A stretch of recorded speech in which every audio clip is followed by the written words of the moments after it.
أعوذ بالله من الشيطان الرجيم. بسم الله الرحمن الرحيم.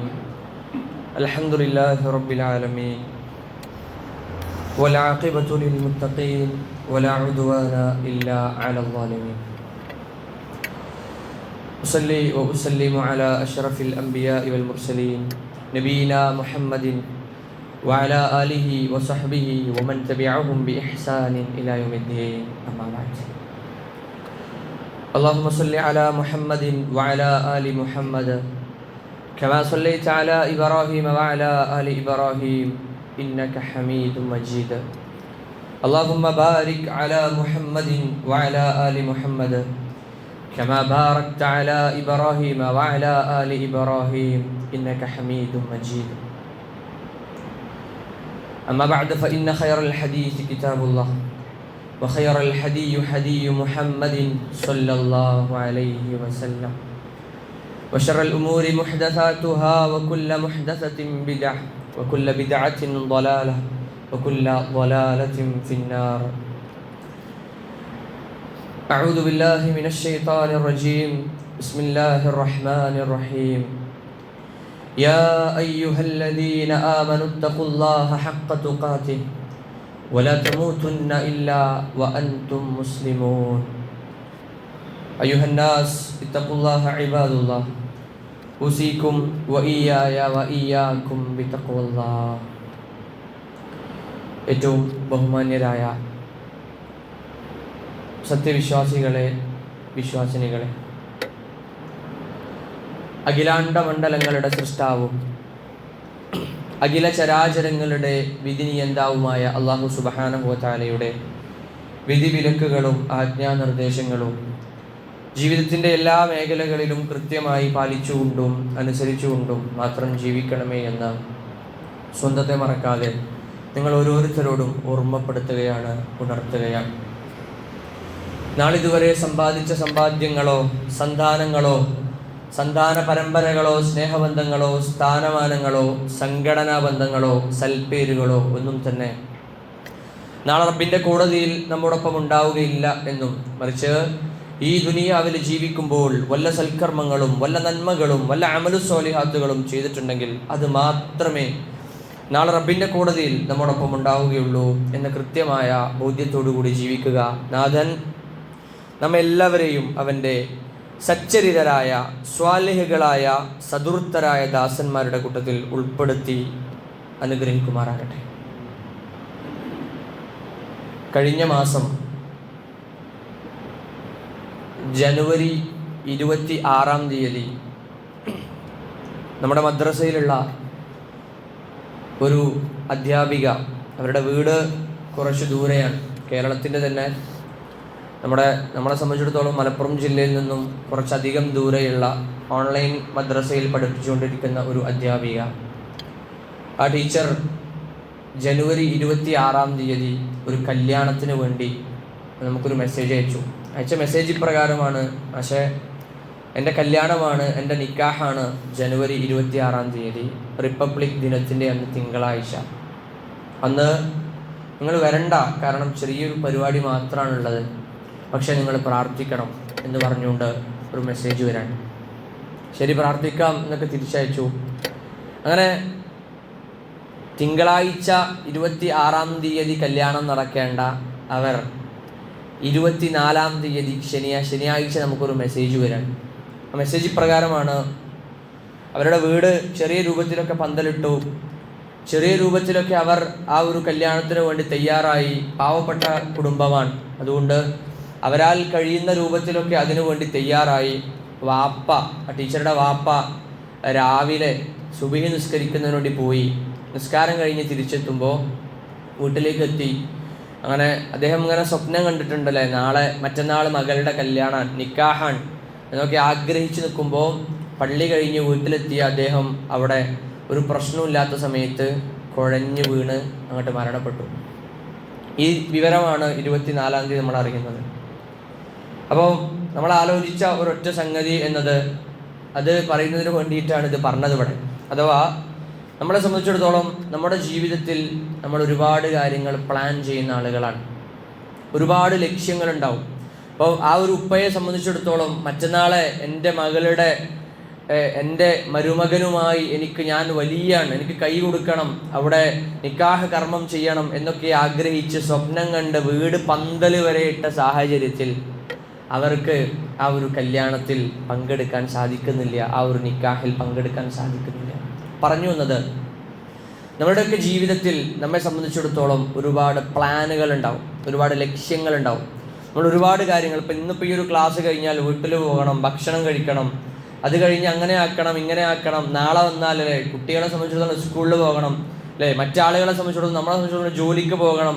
ഇങ്ങനെ ഒരുപാട് ലക്ഷ്യങ്ങളും ഒരുപാട് പ്ലാനിങ്ങുകളും ചെയ്ത് ജീവിക്കുന്ന ആളുകളാണ് നാം ഓരോരുത്തരും. പക്ഷേ ഇവിടെ നമ്മൾ മനസ്സിലാക്കേണ്ടത്, യഥാർത്ഥത്തിൽ നമ്മുടെ പ്ലാനുകൾക്കൊക്കെ ഒരു യഥാർത്ഥ പ്രശ്നം എന്നുള്ളത്, പ്ലാൻ ചെയ്യാം, എന്തും പ്ലാൻ ചെയ്യാം, അത് ചിലപ്പോൾ നടക്കും ചെയ്യും, എന്നാൽ അത് നടക്കും എന്ന് ഉറപ്പ് നമുക്ക് ആർക്കുമില്ല.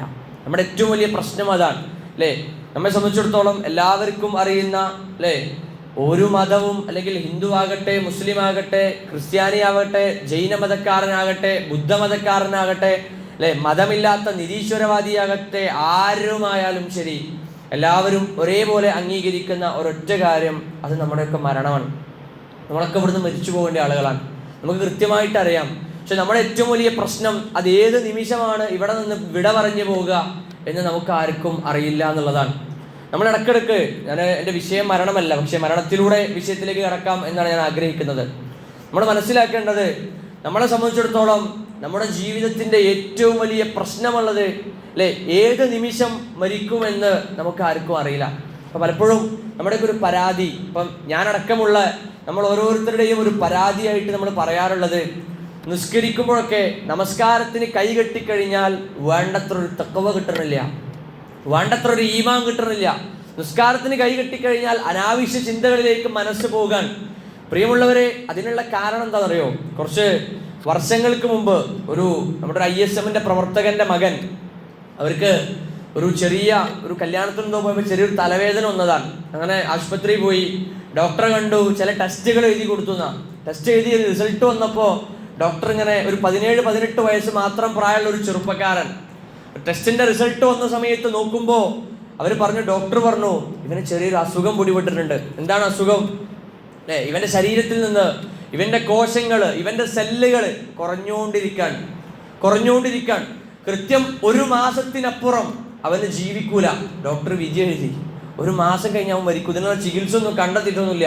1 മാസം കഴിഞ്ഞാൽ അവനോടൊന്ന് മരിക്കും എന്നിങ്ങനെ പറയാം.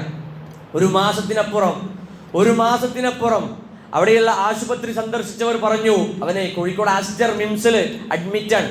ശരീരത്തിൽ എഴുന്നേൽക്കാൻ പോലും വയ്യാതെ വല്ലാത്ത പ്രയാസം അനുഭവിക്കുമ്പോൾ അല്ലേ, അവന്റെ ശരീരത്തിൽ എന്തെല്ലോ യന്ത്രങ്ങൾ പിടിപ്പിച്ചു വെച്ച സമയത്ത് ഉച്ച സമയമാകുമ്പോൾ പള്ളിയിൽ നിന്ന് ബാങ്ക് അവിടേക്ക് കേട്ടപ്പോൾ അവൻ അവിടെ നിന്ന് എഴുന്നേറ്റു എന്നാണ്. അവനാൽ കഴിയുന്ന രൂപത്തിൽ പതുക്കെ അതിന്റെ ബാത്റൂമിലേക്ക് പോയി അവിടെ നിന്ന് വുളു എടുത്ത് നിസ്കാരപ്പായ വിരിച്ച് അവൻ നിസ്കാരം തുടങ്ങിയതാണ്. അടുത്ത് കണ്ടവർ പറയുന്നുണ്ട്, അവന്റെ നമസ്കാരത്തില് അവന്റെ റുക്കൂ 2-3 മിനിറ്റാണ്, അവന്റെ സുജൂദ് 5-10 മിനിറ്റാണ് അല്ലേ. മണിക്കൂറുകൾ നീണ്ട ഒരു ദുഹർ നമസ്കാരം നിസ്കരിച്ചു കഴിയുമ്പോൾ അവൻ സുജൂദ് ചെയ്ത ഭാഗത്ത് മുഴുവൻ കണ്ണീര് കൊണ്ട് നിറഞ്ഞിരുന്നു എന്ന് കണ്ടവർ പറയാൻ. പ്രിയപ്പെട്ടവരെ, ആലോചിച്ച് നോക്കേണ്ടത്, എന്തായിരിക്കും അവന് പ്രാർത്ഥിച്ചിട്ടുണ്ടാവുക? റബ്ബേ, ഇതൊരു പക്ഷേ എൻ്റെ ജീവിതത്തിലെ അവസാനത്തെ ദുഹറാണ് അല്ലേ, ഇനി എത്ര ദിവസം എനിക്ക് ഇങ്ങോട്ടേക്കുണ്ട് എന്നറിയില്ല. ഒരു പക്ഷേ ഇതെന്റെ ജീവിതത്തിലെ അവസാനത്തെ ദുഹറാണ്. ഈ ദുഹർ കൊണ്ടെങ്കിലും റബ്ബേ, എൻ്റെ പരലോകമോക്ഷം എനിക്ക് ഇവിടെ നിന്നൊന്ന് രക്ഷപ്പെടുത്തി തരണേ, എന്നൊന്ന് ഇവിടുന്ന് കഴിച്ചിലാക്കി തരണേ റബ്ബേ. ഇതല്ലേ പ്രിയപ്പെട്ടവരെ ആ ഒരു ചെറുപ്പക്കാരൻ പ്രാർത്ഥിച്ചിട്ടുണ്ടാവുക. പറയാനുള്ളത് നമ്മുടെ ജീവിതത്തിൽ നമുക്കും കിട്ടും നമസ്കാരത്തിൽ തഖ്വ, നമുക്കും കിട്ടും നമസ്കാരത്തിൽ ഈമാൻ. ഒരൊറ്റ കാര്യം മനസ്സിലാക്കിയാൽ മതി. അതെന്താണെന്നറിയോ? ഒരു യാഥാർത്ഥ്യമാണ്. നാം ഓരോരുത്തരും ഈ ദുനിയാവിൽ നിന്ന് വിട പറഞ്ഞു പോകുമെന്ന യാഥാർത്ഥ്യം. ഓരോ നമസ്കാരം നമസ്കരിക്കുമ്പോഴും ഇതൊരു പക്ഷേ എൻ്റെ ജീവിതത്തിലെ അവസാനത്തെ നമസ്കാരമാണ് എന്ന ഒരു ചിന്തയോട് നമ്മൾ നിസ്കരിച്ചു നോക്കി. നമ്മളോട് ഇന്നിപ്പോൾ നിങ്ങൾ ഓരോരുത്തരോടും പറയാൻ, നാളെ ഒരു വൈകുന്നേരം 6 മണി വരെ ഞങ്ങൾ ജീവിക്കുള്ളൂ എന്ന് പറഞ്ഞാൽ, നമ്മളെ സംബന്ധിച്ചിടത്തോളം നമുക്ക് നാളെയുള്ള ലുഹറും സുബഹിയും മഗ്രിബും ഇശാവും അല്ലെ, നാളെയുള്ള ലുഹറും അസറൊക്കെ നമുക്ക് ഈമാൻ ഉണ്ടാവും, നമുക്ക് തഖ്വ ഉണ്ടാവും. അതിനൊന്നും സംശയമില്ല എന്നുള്ളതാ. പ്രിയപ്പെട്ടവരെ, പറഞ്ഞു വരുന്നത്, എപ്പോഴും നമ്മെ സംബന്ധിച്ചിടത്തോളം ആ ഒരു മരണത്തെക്കുറിച്ചുള്ള ഒരു ബോധം നമ്മുടെ ജീവിതത്തിൽ ഉണ്ടാകേണ്ടതുണ്ട്. പ്രിയപ്പെട്ടവരെ, മരണമെന്നാൽ മരണമെന്നാൽ ഈ ലോകത്ത് നമ്മൾ ജീവിച്ചതിന്റെ ഒരു അടയാളവും ബാക്കി വെക്കാതെ എല്ലാത്തിനെയും, എല്ലാ സുഖങ്ങളെയും തരിപ്പണമാക്കേണ്ട ഒന്നാണ് മരണം എന്നത് നമ്മൾ മനസ്സിലാക്കണം. നമ്മൾ ആലോചിച്ച് നോക്കേണ്ടത്, നമ്മുടെ ജീവിതത്തിനൊക്കെ എന്ത് ഗ്യാരണ്ടിയാണുള്ളത്?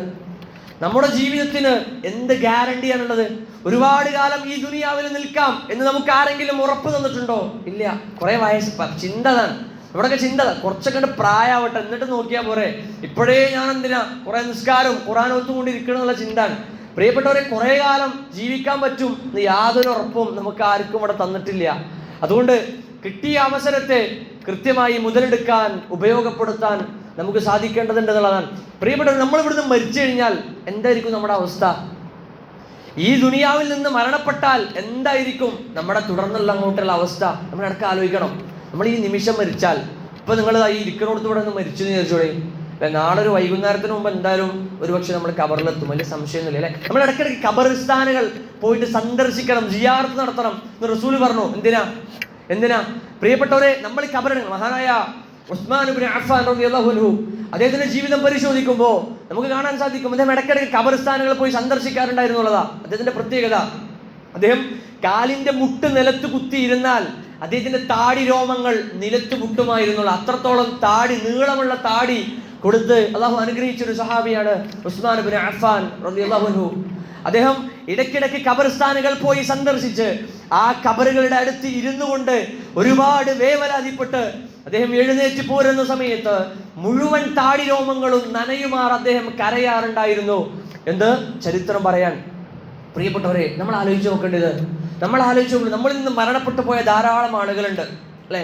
നമ്മുടെ വാപ്പമാരുണ്ടാവും, വല്യാപ്പുണ്ടാവും, നമ്മുടെ കുടുംബക്കാർ, അയൽവാസികൾ, ബന്ധുക്കൾ, നമ്മളെ അറിയുന്ന ഒരുപാട് ആളുകൾ മരിച്ചിട്ടുണ്ട്, നമുക്കറിയാം അല്ലെ? ആ മരിച്ച ആളുകൾക്ക് നമ്മളോട്, ഇപ്പൊ ഖബറിലെത്തിയ ആളുകളാണ്, ഓർക്ക് നമ്മളോടൊന്ന് സംസാരിക്കാൻ ഒരു അവസരം കിട്ടിയെന്ന് വിചാരിച്ചോളി. എങ്ങനെ? നമ്മളിൽ നിന്ന് മരണപ്പെട്ടു പോയ നമ്മളെ അറിയുന്ന ആളുകൾക്ക് നമ്മളുമായി ഒന്ന് സംസാരിക്കാൻ ഒരു അവസരം കിട്ടിയാൽ അവർക്ക് എന്തായിരിക്കും നമ്മളോട് പറയാണ്ടാവുക? നമ്മൾ ആലോചിച്ചിട്ടുണ്ടോ അല്ലേ? ഇപ്പൊ ഫുള്ള് ഇന്റർവ്യൂവിന്റെ കാലാണ് അല്ലെ? എന്ത് ചെയ്താലും രണ്ട് ഡയലോഗ് അടിച്ചാൽ ഓന് വലിയ ഫേമസ് ആണ്, പിന്നെ ഓൻ ഇന്റർവ്യൂ എടുക്കും, യൂട്യൂബിലും മറ്റേലൊക്കെ അങ്ങനെ ഫേമസ് ആയി പോകും.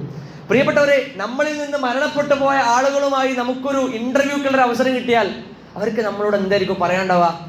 നീ ദുനിയാവിൽ ജീവിക്കും, ഒരുപാട് പണം സമ്പാദിച്ചോ, ഒരുപാട് നിന്നെ കൊണ്ട് കഴിയുന്ന രൂപത്തിൽ നീ ദുനിയാവിൽ പണം സമ്പാദിച്ചോ, അതാണ് നിനക്ക് ഇവിടെ ഉപകാരപ്പെടുക എന്നാണോ? നീ ദുനിയാവിൽ ജീവിക്കുമ്പോൾ ഒരുപാട് യാത്രകൾ പോയി രസകരമായ അനുഭവങ്ങൾ ഉണ്ടാക്കി വെച്ചോ, അതാണ് നിനക്ക് ഈ ഖബറിലെത്തുമ്പോൾ ഉപകാരപ്പെടുക എന്നാണോ? അല്ലേ പ്രിയപ്പെട്ടവരെ, നീ ദുനിയാവിൽ ജീവിക്കുമ്പോൾ വലിയ വലിയ സ്ഥാനമാനങ്ങൾ ഉണ്ടാക്കി നാട്ടുകാർക്കിടയിൽ അല്ലേ ഓൻ കുറച്ച് നല്ലോനാണ് എന്ന് പറയുന്ന രൂപത്തിലുള്ള ഒരു പേര്, സൽപ്പേരുണ്ടാക്കി വെച്ചോ, അതാണ് നിനക്ക് ഈ ഖബറിൽ ഉപകാരപ്പെടുക എന്നാണോ? അല്ലേ പ്രിയപ്പെട്ടവരെ, മഹാനായ അലി ഇബ്നു അബീ ത്വാലിബ് റളിയല്ലാഹു അൻഹു അദ്ദേഹത്തിന്റെ ജീവിതത്തിൽ ഒരു ചരിത്രം നമ്മെ പഠിപ്പിക്കുന്നുണ്ട്. അദ്ദേഹം കൂഫയിലുള്ള ഖബർസ്ഥാനിലേക്ക് ഒരു നാൾ പോയിട്ട് കൂടെയുള്ള സഹാബാക്കളുമായി കൂഫയിലുള്ള ഖബർസ്ഥാനിലേക്ക് പോകാൻ, ആ ഖബർസ്ഥാനിലേക്ക് എത്തിയിട്ട് ആ ഖബറാളികളെ നോക്കിയിട്ട് അദ്ദേഹം പറയുന്ന ചില കാര്യങ്ങൾ ചരിത്രത്തിൽ വല്ലാതെ ശ്രദ്ധേയമാണ്. ഖബറാളികളെ നോക്കിയിട്ട് അദ്ദേഹം വിളിക്കാൻ, യാ അഹ്ലദ് ദിയാറുൽ മൗഹിശ വൽ മഹാലുൽ മഗ്ഫിറ, യാ അഹ്ലദ് ദിയാറുൽ മൗഹിശ, അല്ലയോ ഏകാന്തതയുടെ ഭീകരതയിൽ കിടക്കുന്ന ആളുകളെ, വൽ മഹാലുൽ മഗ്ഫിറ, കൂരിരുട്ടിൽ കിടക്കുന്ന ആളുകളെ എന്ന് വിളിച്ചുകൊണ്ട് 3 കാര്യങ്ങൾ ആ ഖബറിൽ കിടക്കുന്ന ആൾക്കാർക്ക് പറഞ്ഞു കൊടുക്കാൻ. 3 കാര്യങ്ങൾ ആ ഖബറിൽ കിടക്കുന്ന ആളുകൾക്ക് പറഞ്ഞു കൊടുക്കാൻ. പ്രിയപ്പെട്ടവരെ, നമ്മളും അത് മനസ്സിലാക്കണം. അദ്ദേഹം വിളിക്കുക, യാ അഹ്ലൽ ഖുബൂർ, അല്ലയോ ഖബറാളികളെ. ഒന്നാമത്തെ കാര്യം, അമ്മൽ അസ്വാജ ഖദ് നുകിഹത്, നിങ്ങളേറെ ഇഷ്ടപ്പെട്ട, ഏറെ സ്നേഹിച്ച, ഒരേ പുതപ്പിൽ കിടന്നുറങ്ങിയ, ഒരേ തോർത്തുമുണ്ട് കൊണ്ട് തോർത്തിയ, അല്ലേ നിങ്ങൾക്ക് വേണ്ടതെല്ലാം ചെയ്തു തന്ന, അത്രത്തോളം ഇഷ്ടപ്പെട്ട നിങ്ങളുടെ ഇണ, ഭാര്യ, ഭർത്താവ്, അല്ലേ അമൽ അസ്വാജ ഖദ് നുകിഹത്, പുതിയ ആളെ സ്വീകരിച്ചു, പുതിയ കല്യാണം കഴിച്ചു. അല്ലേ ഇപ്പൊ നമ്മൾ ആലോചിക്കും, നമ്മൾ മരിച്ചാൽ നമ്മുടെ ചിന്ത എന്താ? അല്ലേ നമ്മൾ യഥാർത്ഥത്തിൽ ആ ഒരു ചിന്താഗതി നമ്മൾ മാറ്റണം എന്നുള്ള. നമ്മുടെ ചിന്ത പലപ്പോഴും, ഞാൻ മരിച്ചാൽ എൻ്റെ മക്കളൊക്കെ പിന്നെ ആരാ നോക്കാൻ, എൻ്റെ വാപ്പാക്കും ഉമ്മാക്കും ആരാ ഉണ്ടാവാൻ? നമ്മുടെ ചിന്ത പലപ്പോഴും ഇങ്ങനെയാണ് അല്ലേ. ഇനിയിപ്പോൾ ബാക്കിയുള്ള കാര്യങ്ങൾ പ്രിയപ്പെട്ടവരുടെ സ്വഹാബാക്കൾ ചിന്തിച്ചിരുന്നത് അല്ലേ, ഞാൻ മരിച്ചാൽ എന്തായിരിക്കും എൻ്റെ ഖബർ, എന്തായിരിക്കും എൻ്റെ പരലോകം അല്ലേ, എനിക്കവിടെ വിജയം ഉണ്ടാകോ, അതല്ല നരകത്തിലേക്ക് പോകേണ്ടി വരുമോ? ഇതായിരുന്നു അവർ ചിന്തിച്ചിരുന്നത്. നമ്മൾ ഒറ്റ കാര്യം മനസ്സിലാക്കിയാൽ മതി. നമ്മളോട് ഇടയ്ക്കിടയ്ക്ക് ആളുകൾ വന്ന് ചോദിക്കും, അല്ല എന്താ വർത്താനം, സുഖമല്ലേ എന്ന് വെച്ചാൽ നമ്മളെന്താ പറയാ, എന്താ പാടെന്ന് വെച്ചാൽ നമ്മൾ പറയും അല്ലെ, എന്താ ഇപ്പോൾ കുട്ടീനെ കെട്ടിക്കാണ്ട് അല്ലേ, കുറച്ച് കട ഉണ്ട് അവിടെ, അത് വീട്ടണം അല്ലെ, എന്ന കാര്യങ്ങളുണ്ട്, അതൊക്കെ ഇങ്ങനെ കഴിഞ്ഞാവണം. നമ്മുടെ മനസ്സിൽ ഇത് മാത്രമാണ്. സ്വഹാബാക്കളുടെ അടുത്ത് കിടക്ക് പ്രവാചകൻ വരുന്നുണ്ട് ചോദിക്കും, അല്ല എന്താ ഇപ്പോൾ അവസ്ഥ? അവിടെ പറയപ്പെടുന്നത് അവർ പറയും, റസൂലേ സിറാത്ത് പാലത്തിലെത്തിന് ഇവിടെ നിന്ന് രക്ഷപ്പെടുവോ ഇല്ലേ എന്നറിയില്ല, പേടിയാവുണ്ട് റസൂലേ. സ്വഹാബാക്കളുടെ ചിന്ത മുഴുവൻ ഇതായിരുന്നു. അവർ ചിന്തിച്ചിരുന്നത് മുഴുവൻ ഇതൊക്കെയായിരുന്നു. നമ്മളോ പ്രിയപ്പെട്ടവരെ, അതുകൊണ്ട് അലി റളിയല്ലാഹു പറഞ്ഞു കൊടുക്കുക, അമ്മൽ അസ്വാജ ഖദ് നുകിഹത്, നിങ്ങളേറെ ഇഷ്ടപ്പെട്ട നിങ്ങളുടെ ഭാര്യ, നിങ്ങളുടെ ഭർത്താവ് പുതിയ ഇണയെ സ്വീകരിച്ചു, പുതിയ കല്യാണം കഴിച്ചു അല്ലേ. രണ്ടാമതായി പറയാൻ അമ്മദ്ദിയാറ ഖദ് സുകിനത്, രണ്ടാമതായി പറയാൻ അമ്മദ്ദിയാറ ഖദ് സുകിനത്, നിങ്ങളുടെ ഏറെ സ്വപ്നം കണ്ട് അല്ലേ, ഏറെ ഇഷ്ടപ്പെട്ട് ചോര നീരാക്കി പണിയെടുത്ത് കഷ്ടപ്പെട്ട് അധ്വാനിച്ച് നിങ്ങൾ ഉണ്ടാക്കിയെടുത്ത നിങ്ങളുടെ വീട് അമ്മദ്ദിയാറ ഖദ് സുകിനത്, പുതിയ ആളുകൾ കയറി താമസിക്കാൻ തുടങ്ങി. അപ്പോൾ ഇവിടെ നമ്മൾ മരിച്ചാൽ നമ്മുടെ വീട് നമുക്കറിയാം അല്ലേ, അതിനൊക്കെ പുതിയ ആളുകൾ കയറി താമസിക്കാൻ തുടങ്ങും അല്ലേ. മൂന്നാമതായി അദ്ദേഹം പറഞ്ഞു കൊടുക്കുക, മൂന്നാമതായിട്ട് പറഞ്ഞു കൊടുക്കാൻ, നിങ്ങളുടെ സമ്പാദ്യം, നിങ്ങളുടെ ജീവിതത്തിൽ മുഴുവൻ നിങ്ങൾ കഷ്ടപ്പെട്ട് അധ്വാനിച്ചുണ്ടാക്കിയ നിങ്ങളുടെ സമ്പാദ്യം, ഇതിനൊക്കെ പുതിയ അവകാശികൾ വന്നു എന്നാ. അപ്പൊ നമ്മൾ മരിച്ചാൽ നമ്മുടെ മൊബൈൽ ഫോൺ അല്ലേ, അതിന് പുതിയ ആൾ വരും, നമ്മുടെ മക്കളെടുക്കും, ആർക്കും വേണ്ടെങ്കിൽ എടുത്ത് വിൽക്കും, അതിന്റെ പൈസ എടുക്കും അല്ലേ. നമ്മുടെ വസ്ത്രങ്ങൾ, അതല്ലെങ്കിൽ നമ്മുടെ വാഹനങ്ങൾ, നമ്മുടെ എന്തൊക്കെ നമുക്കുള്ള സമ്പാദ്യങ്ങളുണ്ടോ അതെല്ലാം, അതിനൊക്കെ പുതിയ അവകാശികൾ വരുന്ന. എന്നിട്ട് പറയാ അല്ലാഹു ഹാദാ ഖബറു ഇൻദനാ, ഹാദാ ഖബറു ഇൻദനാ. നിങ്ങൾ മരിച്ചതിന് ശേഷം ഇവിടെ ദുനിയാവിലെ വർത്താനം അതൊക്കെയാണ്. നിങ്ങൾ മരിച്ചതിന് ശേഷം എന്താ ഞങ്ങളുടെ വർത്താനതാണ്, ഇവിടെയുള്ള അവസ്ഥകൾ ഇതൊക്കെയാണ്. അദ്ദേഹം ചോദിക്കാം, ഫമാ ഖബറു ഇൻദകും, അല്ല എന്താ നിങ്ങളുടെ അവസ്ഥ, നിങ്ങളുടെ അവസ്ഥ എന്താണ്, ഖബറിൽ കിടക്കുന്ന നിങ്ങളുടെ അവസ്ഥ എന്താണ്? അദ്ദേഹം തിരിഞ്ഞുകൊണ്ട് കൂടെയുള്ള ആളുകൾക്ക് പറഞ്ഞു കൊടുക്കുന്നുണ്ട്, അമാ ഇന്നഹും ലൗ തകല്ലമൂ ലഖാലു വജദ്നാ ഖൈറു സാദുത് തഖ്വ. വല്ലാത്തൊരു വാക്കാണ് അല്ലേ. അമാ ഇന്നഹും ലൗ തകല്ലമൂ ലഖാലു, എങ്ങാനും ഈ ഖബറിൽ കിടക്കുന്ന ആളുകൾക്ക് സംസാരിക്കാൻ കഴിയുമായിരുന്നെങ്കിൽ, ഞാൻ ആദ്യം പറഞ്ഞു അല്ലേ, നമ്മളിൽ നിന്നും മരണപ്പെട്ടു പോയ ആളുകൾക്ക് നമ്മളോടൊന്ന് സംസാരിക്കാൻ കഴിഞ്ഞാൽ, എങ്ങാനും ഈ ഖബറിൽ കിടക്കുന്ന ആളുകൾക്കൊന്ന് സംസാരിക്കാൻ കഴിയുമായിരുന്നെങ്കിൽ അവർ പറയും, വജദ്നാ ഖൈറു സാദുത് തഖ്വ, ദുനിയാവിൽ ഞങ്ങൾ കണ്ട ഏറ്റവും നല്ല വിഭവം എന്നത് തഖ്വ മാത്രമാണെന്ന് ഖബറിൽ കിടക്കുന്ന ആളുകൾ പറയുന്നുള്ളതാ. പ്രിയപ്പെട്ടവരെ, നമുക്ക് തഖ്വ ഉണ്ടോ അല്ലേ? എന്താണ് യഥാർത്ഥത്തിൽ തഖ്വ എന്നത് അല്ലേ? അത് നമുക്കുണ്ടോ എന്ന് നമ്മൾ ആത്മാർത്ഥമായിട്ടൊന്ന് പരിശോധിച്ച് നോക്കണം അല്ലേ. ഭക്തി ഉണ്ടാവുക, യഥാർത്ഥത്തിൽ എന്താണ് ഈ ഭക്തി ഉണ്ടാവുക എന്ന് പറഞ്ഞാൽ അല്ലേ, അള്ളാഹിനെ പേടിക്കുക അല്ലെ, റസൂലിനെ സ്നേഹിക്കുക എന്ന് പറഞ്ഞാൽ നമ്മളിങ്ങനെ വെറുതെ റസൂലിന് ഇഷ്ടമുണ്ട് എന്ന് പറയലല്ല അല്ലേ. ഇതൊക്കെ അള്ളാഹുവും റസൂലും പറഞ്ഞ അധ്യാപനങ്ങൾ, പറഞ്ഞ കാര്യങ്ങൾ അത് ജീവിതത്തിലേക്ക് കൊണ്ടുവരിക എന്നുള്ളതാണ്. അതാണ് നമ്മൾ ഏറ്റവും കൂടുതൽ നമ്മുടെ ജീവിതത്തിൽ ശ്രദ്ധിക്കേണ്ടതും. പ്രിയപ്പെട്ടവരെ, പറഞ്ഞു വന്നത്, നാം ഓരോരുത്തരും അനുഭവിക്കാനിരിക്കുന്ന ഒരു യാഥാർത്ഥ്യമാണ് ഖബർ ജീവിതം എന്നുള്ളത്. എന്താണ് ഖബർ ജീവിതത്തിന്റെ പ്രത്യേകത? നമ്മൾ ഇടയ്ക്കിടയ്ക്ക് ഖബർസ്ഥാനങ്ങൾ പോയി സന്ദർശിക്കണം എന്നാ. അപ്പൊ കുറച്ചു മുമ്പ് നമ്മുടെ സുഹൃത്തിന്റെ പള്ളി, കോഴിക്കോട് ജില്ലയിലെ നമ്മുടെ സുഹൃത്തിന്റെ പള്ളി, അവിടേക്ക് പോയി. അവിടെ വലിയ, നമ്മൾ കേട്ടിട്ടുണ്ടാവും ചിലപ്പം, ശ്മശാന പള്ളിയാണ്, ഒരു സുന്നിപ്പള്ളിയാണ്. അവിടേക്ക് കയറി ആ ഒരു ഖബർസ്ഥാൻ, വിശാലമായ ഒരു രാത്രി 10 മണി സമയം, വിശാലമായ ഖബർസ്ഥാനുള്ള ഒരു പള്ളിയാണ്.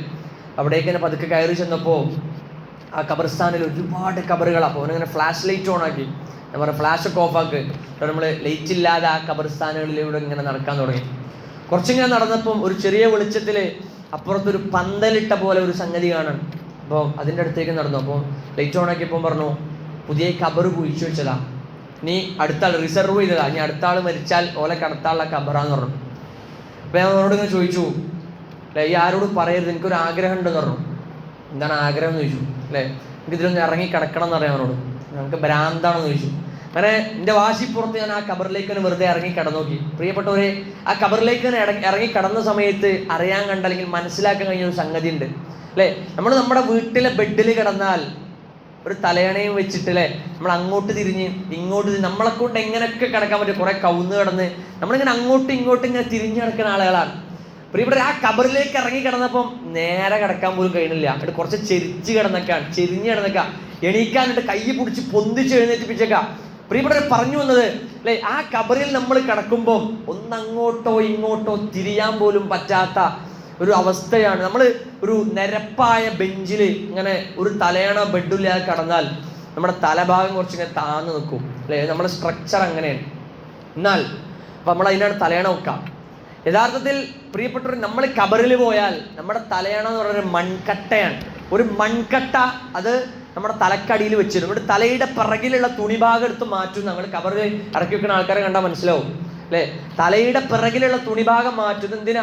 നമ്മുടെ തലയോട്ടി അത് പെട്ടെന്ന് മണ്ണ് തിന്നാൻ വേണ്ടിയിട്ടാണ് അല്ലേ, പെട്ടെന്ന് മണ്ണ് തിന്നാൻ വേണ്ടിയിട്ടെന്നുള്ളതാണ്. പ്രിയപ്പെട്ടവരെ, പറഞ്ഞു വന്നത് ആ കബറിൽ ഞാനും നിങ്ങളൊക്കെ കടക്കാനുള്ളതാണ് അല്ലേ.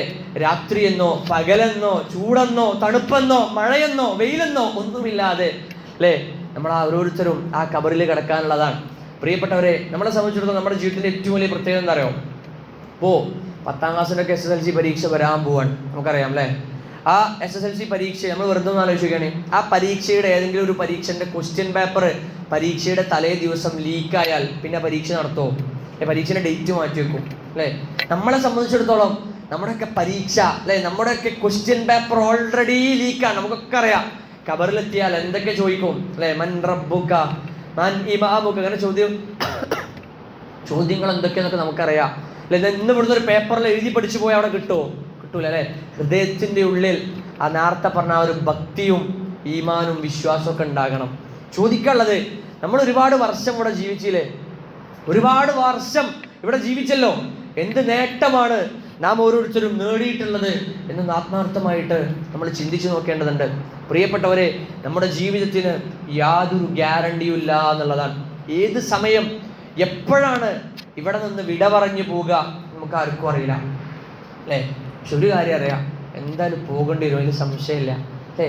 നമ്മുടെ ശരീരത്തിൽ നിന്ന് നമ്മൾ വലിച്ചുകൊണ്ടിരിക്കുന്ന ഓക്സിജൻ ശ്വാസം അത് നിലച്ചു കഴിഞ്ഞാൽ നമ്മുടെ ശരീരത്തിൻ്റെ ഉള്ളിൽ നടക്കുന്ന ചില പ്രതിഭാസങ്ങളുണ്ട്, നമ്മളൊന്ന് അറിയണം അല്ലേ.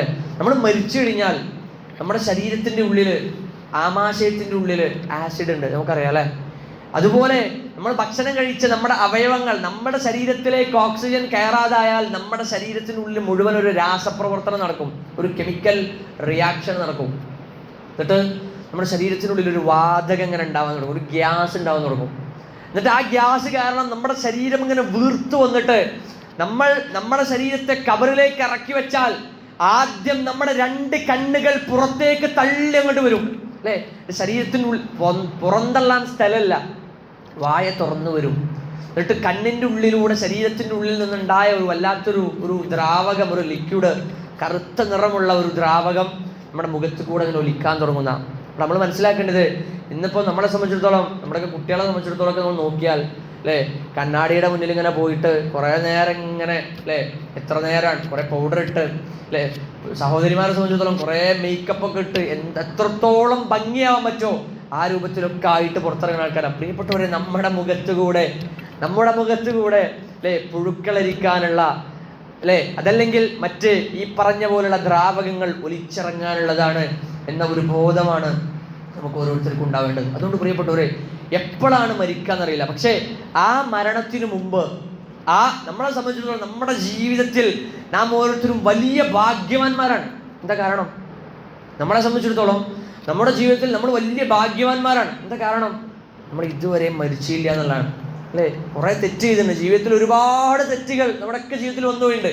പക്ഷെ ആ തെറ്റുകൾ ഈ നിമിഷം വരെ അള്ളാഹിനോട് പറഞ്ഞ് പശ്ചാത്താപിച്ച് മടങ്ങാൻ നമുക്ക് പറ്റേണ്ടതുണ്ട് എന്നുള്ളതാണ്. അതിനും പറ്റിയില്ലെങ്കിൽ നമ്മൾ ആലോചിക്കണം, നമ്മൾ അള്ളാഹിനോട് പ്രാർത്ഥിക്കുന്ന ആളുകളാണ് അല്ലേ. നമ്മുടെ പ്രാർത്ഥനകളിൽ എന്താണ് ഏറ്റവും കൂടുതൽ വരിക? റബ്ബേ, എനിക്ക് എൻ്റെ മക്കൾക്ക് പരീക്ഷ ഉണ്ട്, കഴിച്ചിലാക്കി കൊടുക്കണം അല്ലേ. റബ്ബേ, എൻ്റെ മറ്റെന്ന പ്രവർത്തനങ്ങൾ എനിക്ക് ഇന്ന് കടം വീട്ടാണ്ട് കുറച്ച് അതിനുള്ള സഹായിക്കണം. റബ്ബേ എൻ്റെ കല്യാണം റബ്ബേ അതിനൊന്ന് സഹായിക്കണം. ഇങ്ങനെ പറഞ്ഞ് നമ്മളിങ്ങനെ നമ്മുടെ ആവശ്യങ്ങളെ നിരത്തിലിറക്കി നമ്മുടെ ആവശ്യങ്ങൾ പറഞ്ഞ് പ്രാർത്ഥിക്കുന്ന ആളുകളാണ്. എപ്പോഴെങ്കിലും പ്രിയപ്പെട്ടവരെ നമ്മൾ ഇരു കൈകളും ഉയർത്തിക്കൊണ്ട് റബ്ബേ ഒരുപാട് അനുഗ്രഹങ്ങൾ നീ തന്നിട്ടുണ്ട്, എനിക്കറിയാം.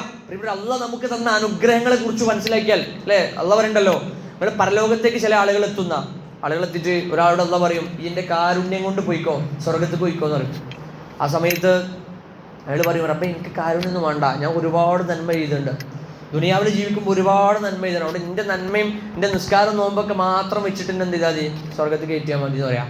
ആ സമയത്ത് അള്ളാഹ് പറയും ആയിക്കോട്ടെ, എന്നാൽ എൻ്റെതെല്ലാം തുലാസിലേക്ക് എടുത്തു വെക്കുന്ന, മറുഭാഗത്തേക്ക് അള്ളാഹു അവന് കൊടുത്ത ഒരു കണ്ണെടുത്ത് വെക്കുന്ന, ആ കണ്ണവിടെ വെക്കുമ്പോൾ ആ ഭാഗം താഴ്ന്നു പോകും, മറുഭാഗം പൊന്തി വരുന്നുള്ള. പ്രിയപ്പെട്ടവരെ, അള്ളാഹു നമുക്ക് തന്ന അനുഗ്രഹങ്ങളെ കുറിച്ച് നമ്മൾ പഠിച്ചാൽ അല്ലേ, ഒരൊറ്റ അനുഗ്രഹം മാത്രം പറഞ്ഞുതരാം, ഒരൊറ്റ അനുഗ്രഹം അല്ലേ, നമുക്കത് തന്ന കണ്ണ് എന്ന് പറഞ്ഞൊരു അനുഗ്രഹം. നമ്മൾ ആലോചിച്ച് നോക്കണം.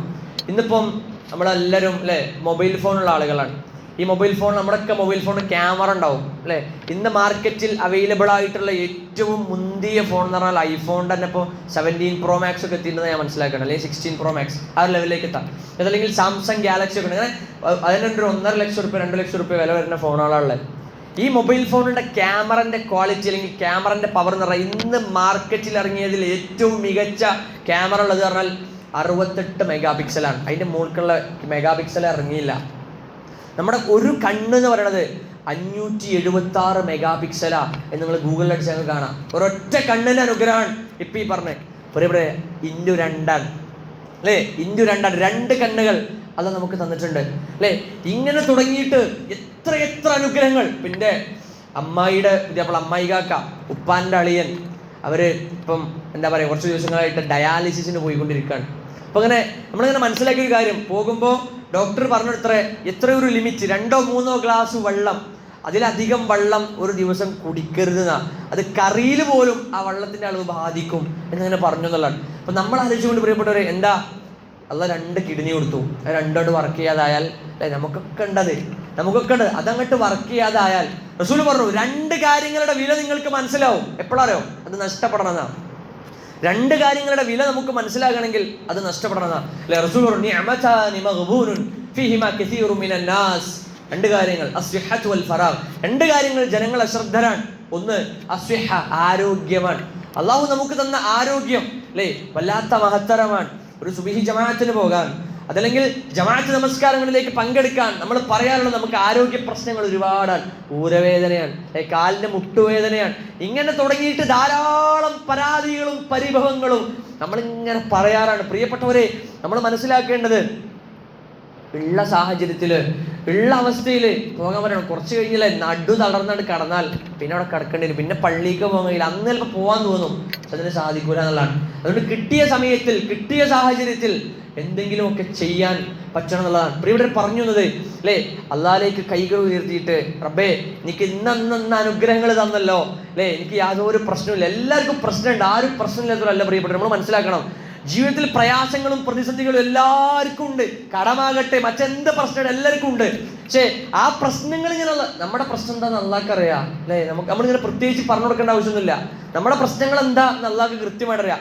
അള്ളാഹു തന്നതിന് അല്ലേ റബ്ബേ എനിക്ക് 2 കണ്ണെന്നല്ലേ അൽഹംദുലില്ലാഹ് എന്ന് പറഞ്ഞാൽ ആത്മാർത്ഥമായിട്ട് ശുക്ർ ചെയ്യാൻ. നമ്മൾ നിസ്കാരം കഴിഞ്ഞാൽ 33 തവണ സുബ്ഹാനല്ലാഹി അൽഹംദുലില്ലാഹി അല്ലാഹു അക്ബർ പറയുന്ന ആളുകളാണ്. റബ്ബേ ഓരോ ദിവസവും കോഴിക്കോട് മെഡിക്കൽ കോളേജ് പോലുള്ള കേരളത്തിലുള്ള ലോകത്തുള്ള മെഡിക്കൽ കോളേജുകളിൽ ആശുപത്രികളിൽ ദിനംപ്രതി അപകടങ്ങൾ ഇങ്ങനെ നിറഞ്ഞു കിടക്കാൻ. അവിടെ വെറുതെ കോഴിക്കോട് മെഡിക്കൽ കോളേജ് നമ്മൾ ഇടയ്ക്ക് ചെയ്യാറുള്ള പരിപാടിയാണ്. ഇടയ്ക്ക് കോഴിക്കോട് മെഡിക്കൽ കോളേജിൻ്റെ കാഷ്വാലിറ്റിയുടെ പുറത്തൊരു മണിക്കൂർ പോയി മതി അല്ലെ. മിനിമം ഒരു 10-20 ആംബുലൻസ് ഇങ്ങനെ വരുന്നത് കാണാം.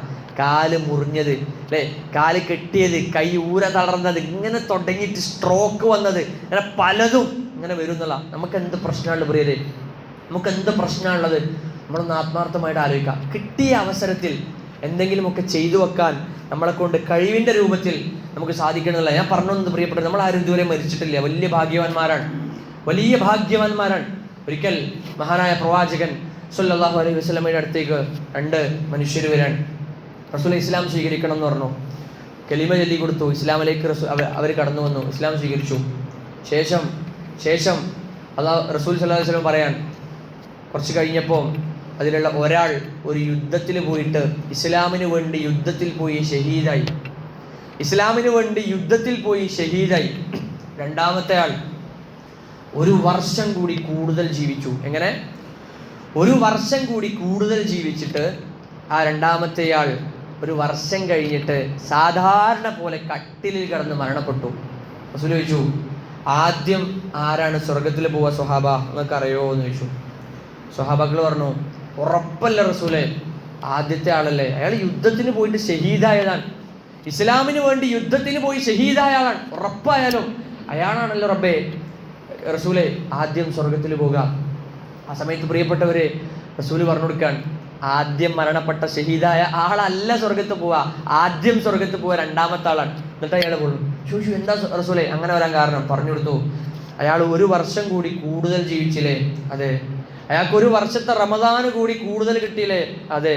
അതുകൊണ്ട് അയാളായിരിക്കും ആദ്യം സ്വർഗത്തിലേക്ക് പോവുക എന്ന് മഹാനായ പ്രവാചകൻ മുഹമ്മദ് നബി സല്ലല്ലാഹു അലൈഹി വസല്ലം പഠിപ്പിച്ചു തരാണ്.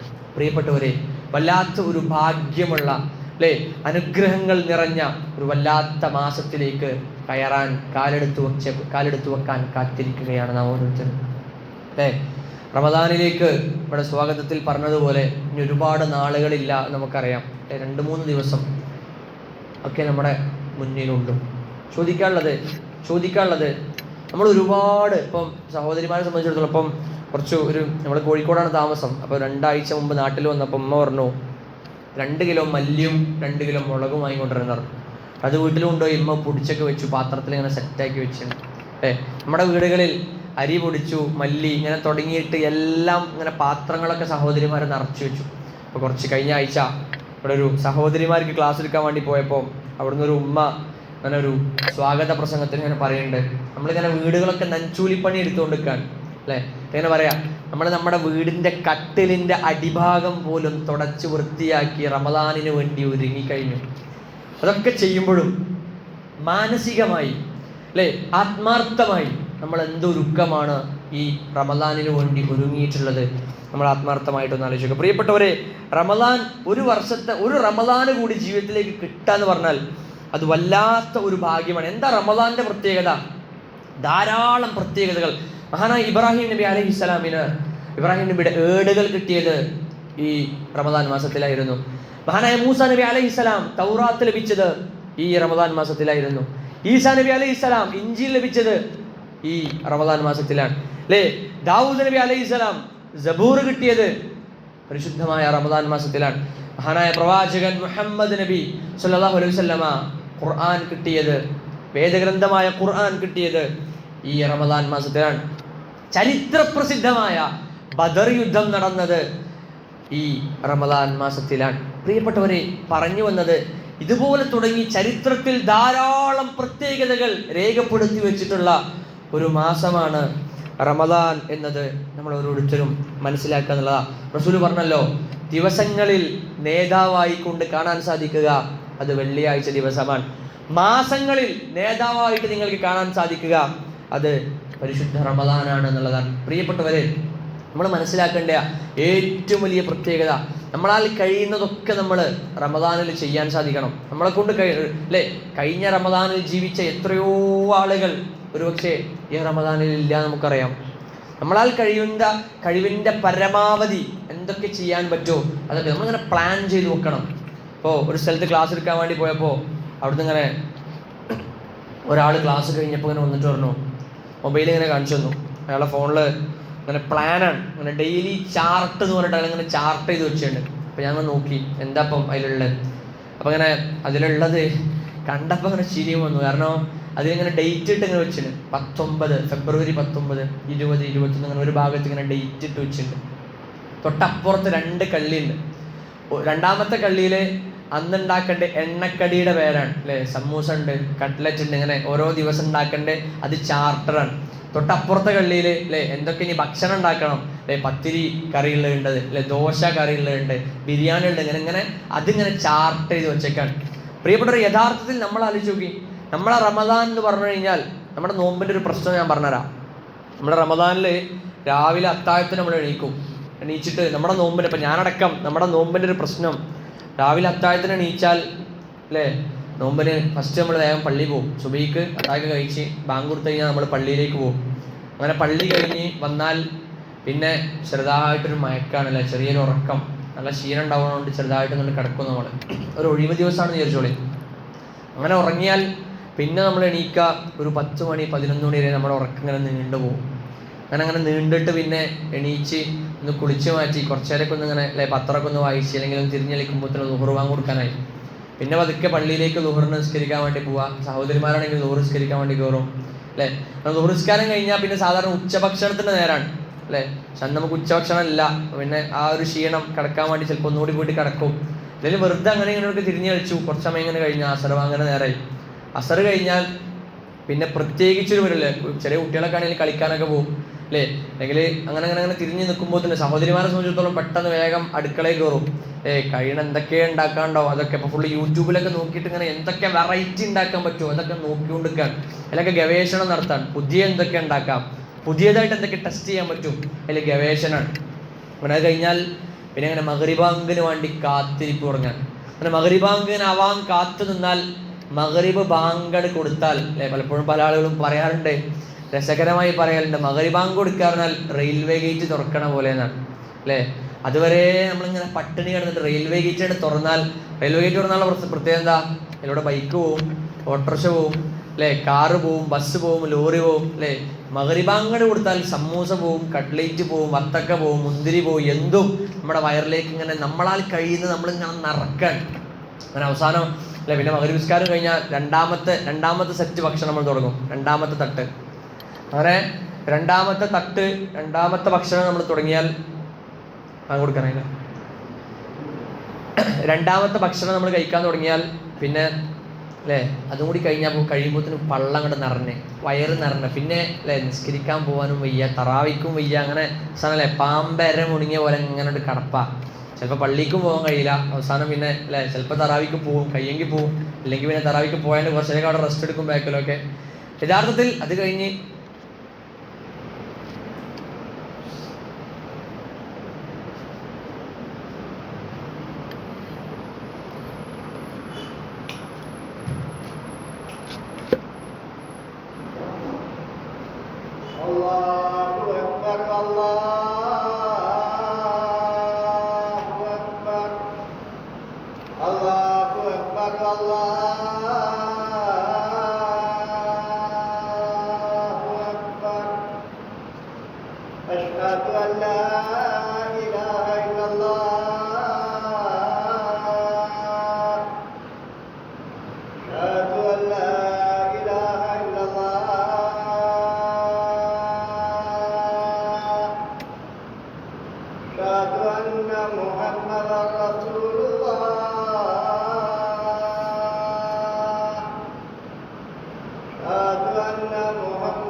അപ്പോൾ പ്രിയപ്പെട്ടവരെ പറഞ്ഞു വന്നത്,